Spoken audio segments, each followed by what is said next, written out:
Good morning, everyone. On behalf of the Hong Kong Trade Development Council, I would like to extend a very warm welcome to all of you. We are glad to be one of the event partners for today's special event. As most of you probably know, in case some of you don't, we are actually the official trade promotion body of the Hong Kong SAR government. Our mandate is actually to promote Hong Kong's external trade and business cooperations with Hong Kong and overseas economies around the world, including Poland. And I am actually based in Frankfurt, which is actually our regional office for Europe. And this office is actually one of the 50 offices under our global office network.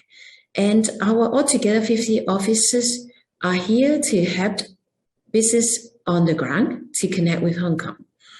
And every year, we organize 40 international trade events, including 11 largest trade fair of its kind in Asia. And actually, 5 of them are already biggest of its kind in the world. And besides, other than trade fairs, we also organize international conferences that cover various industries, services sectors, such as finance, healthcare, medtech, logistics, licensing, and so on. Today, perhaps let me briefly talk about one of our flagship events that target to connect finance industry people with Hong Kong platform. You may have heard about that too. It's called Asia Financial Forum. This is actually a premier platform staged in Hong Kong every year in January over the past 10 years. For global leaders in the government, finance, and business to exchange insights, intelligence, as well as to promote business and investment opportunities. And although our border is not yet fully open, so we have been organizing the last 2 events online. And for the event in January 2022, in this event, we have featured 170 plus global leaders from the industry, including government people. And even it is held online, we obtain a viewership of 66,700 viewerships from 80 countries and regions from around the world. And 76% of these attendees are actually C-suite level executives or decision makers. And other than the conference that you hear top-notch speakers, at the event, we also have over 130 exhibitors.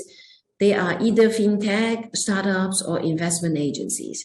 And at the event, we actually also organize deal flow, business matching, one-to-one matching meetings to facilitate investor with investment projects. And for last year, we featured 720 investment projects in the event. And the audience are, as I mentioned, other than their C-suite levels decision makers, we do have government, regulators, also some thought leaders. And if you're interested to know more about the event or any other services, as I said, I am based in Frankfurt. It's only 1.5 hours away by flight, and my team in Frankfurt and also my consultant office in Warsaw stands ready to offer services to any Polish company who wish to do business in or via Hong Kong. So please come to us after the event. We do have a physical booth at the event, and on the event website, you can also locate us. And today we're happy that we will have a Hong Kong Fintech representative, Fintech expert, Mr. Victor Yim, who is actually the head of Fintech from one of our statutory bodies similar to TDC in Hong Kong, to talk about how Hong Kong can be a Fintech platform. Thank you very much.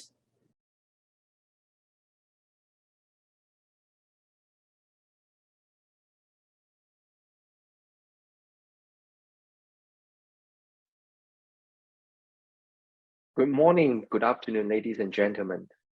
I'm delighted to be invited by the Hong Kong Trade Development Council to participate in this Digital Money and Blockchain Forum. Thanks again for having me here. Today, I'm going to talk about the e-CNY and the blockchain ecosystem in China and Hong Kong. My name is Victor Yim, and I'm from Cyberport.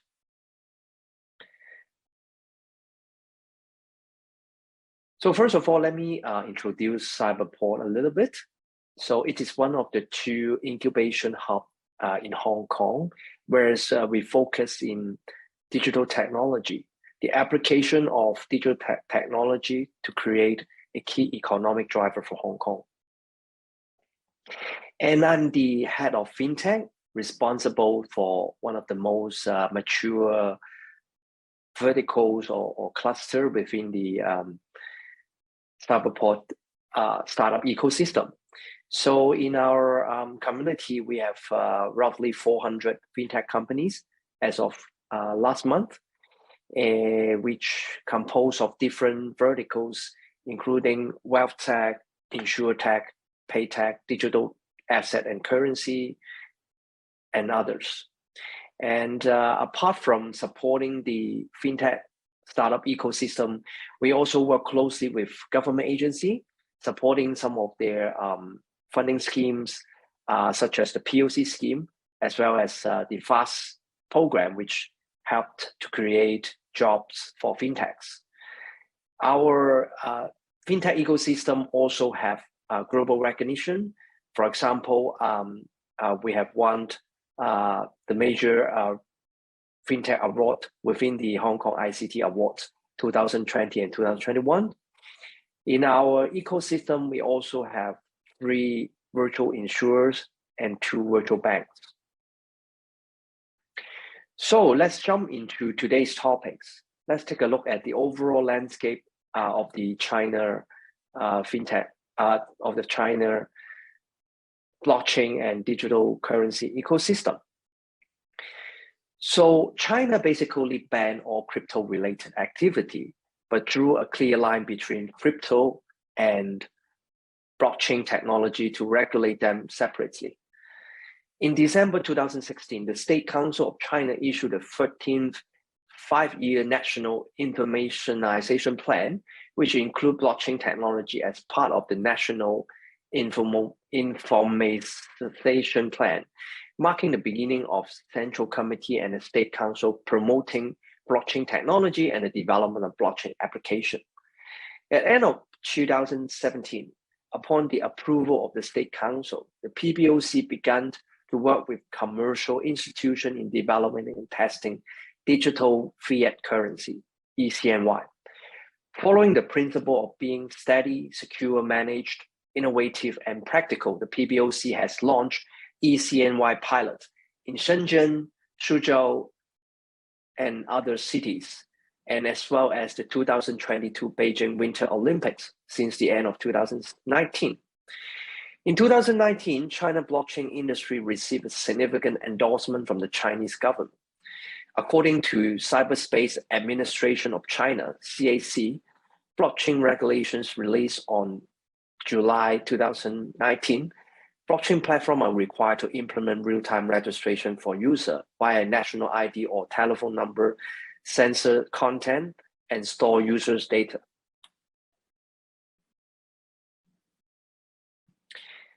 So let's take a look at the application of e-CNY. So as of end of 2022, PBOC, the country's central banks, record more than 260 million digital yuan wallet that has been set up by individual. And the total transaction volume was about 87.57 billion yuan, 13 billion USD. And during the pilot, the PBOC focused on exploring the innovation of e-CNY application model. So for example, smart contracts were used to make the e-CNY programmable, more expandable, or better integrated into different scenarios.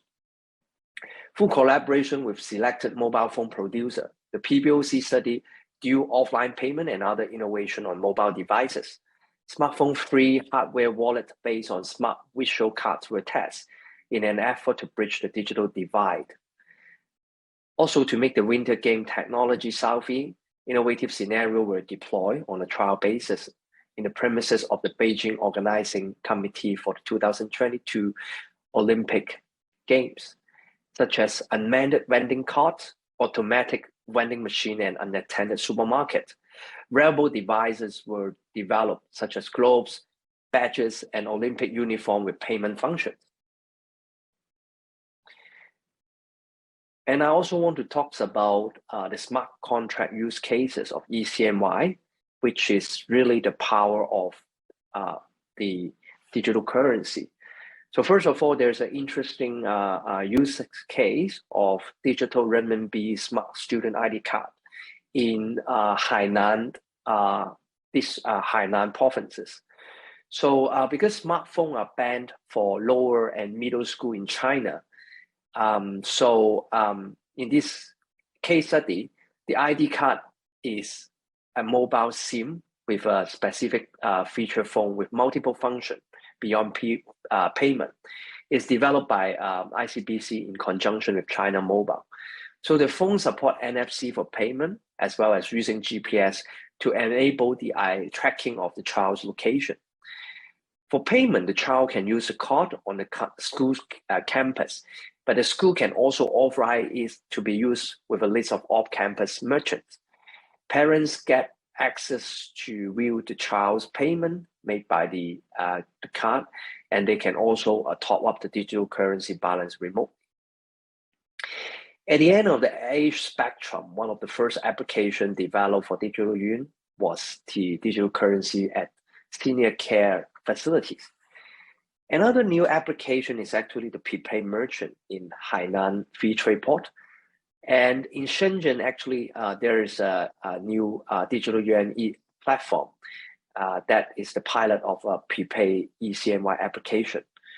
So prepaid card-based consumption is a popular model in many industries, but then refund and compensation are usually difficult. And consumers is concerned about the bankruptcy or exit of business of the service provider. But then through this application, the consumer payment will be freeze in their digital wallet, but at the same time, they will only be automatically paid at the amount which is under a smart contract. And in case of a breach of contract, this fund can be released back to the consumers. So this is actually a very good case of providing consumer protection. So that's the introduction on the e-CNY. So let's take a look at the blockchain usage based on the case study from the Forbes Blockchain 50 2022 report. So first of all, Ant Group, which is from Ant Financial, the Alibaba Fintech subsidiary. So the most mature application is called TrustPo, which is based on, of course, the Ant-chain blockchain from Ant. TrustPo means trust made simple. So it connects international buyers of products and components, say to the 6 million Chinese seller. The app simplifies tax, custom and shipping, and enable banks to instantly complete payment, reducing auditing costs and default risks. So nearly 20 global banks, including Citibank, BNP Paribas, DBS, and Mizuho, are providing financial via the platform. The second use case is from CCB, China Construction Bank. So far, they have processed 141 billion worth of transactions on private blockchain for everything from supply chain financing to cross-border payment. ICBC, the world's biggest bank, have its most innovative app to reward users for making use of energy-efficient vehicles, whether it's a train, a bus, or electric cars. The blockchain connects wallets owned by ICBC customers to government transportation data and carbon credit issued by the Transit Commission, as NFT can be redeemed for China's new central bank digital currency. PAO, Ping An One Connect, through its subsidiaries blockchain financing platform, PAO has made more than 12 billion in loans to small and medium-sized business in China's Guangdong provinces since January 2020. And WeBank, one of China's virtual banks, which is owned by 30% by Tencent, create a green bud points via the mini app in WeChat that can exchange for vouchers and gift. And all the records are stored on blockchain to ensure transparency and traceability. The platform already had 1 million daily active user and report a record reduction of more than 2,500 tons of carbon emission in 2021. So the blockchain ecosystem in China and the rest of the world are actually disconnected. For example, the global public blockchain are not allowed in China, versus the China privately run blockchain are generally not accessible to international users. So China's version of a crypto-free blockchain, the BSN. The BSN builds itself as a one-stop shop to deploy this blockchain application in the cloud, a process which would be very costly and time-consuming for a company to set up its own blockchain in the cloud. And these firms also try to solve a difficult problem in the industry, which is the interoperability, because there are so many different blockchain protocols and technology, so making them working with each other is usually problematic. What if two banks have applications that are built on different blockchain platforms? So it will be difficult for them to work with each other. But if you are using BSN, then it helps you to bridge different blockchain protocol. BSN is started by four founding members. Red Day Technology, headquarters in Hong Kong, is one of the founding company. But then the project is backed by entity with links with the China government. This include the State Information Center, SIC, under China's National Development and Reform Commission, China Mobile, the biggest mobile company in China, as well as China UnionPay, the world's largest card payment network. How about the NFT market?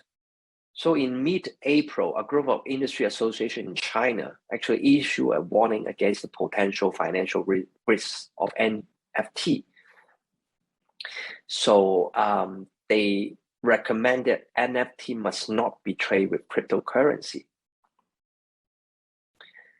Unlike NFT that are mint on Ethereum or other public chains that are traded on crypto on an open marketplace, in China, the digital collectible are mint on permissioned blockchain managed by local tech giants and often sold on this company's own channel. Users would first have to verify their real identity on this platform before buying the collectible. And using renminbi, the China's fiat currency, to buy it, and actually is prohibited from selling in the secondary market. So with this in mind, BSN created this distributed digital certificate, aims to create a nationwide NFT infrastructure that are using open permission blockchain to enable an on-chain governance body. So for instance, the BSN DDC will make 10 open permission blockchain available. And some of these are the Ethereum-based Wuhan chain, Wenqing chain, powered by Cosmo-based IrisNet, Corda-based Zhuyi chain, and Fiscal Bosco-based Tian chain. So this is the end of my presentation, and thank you very much for your time.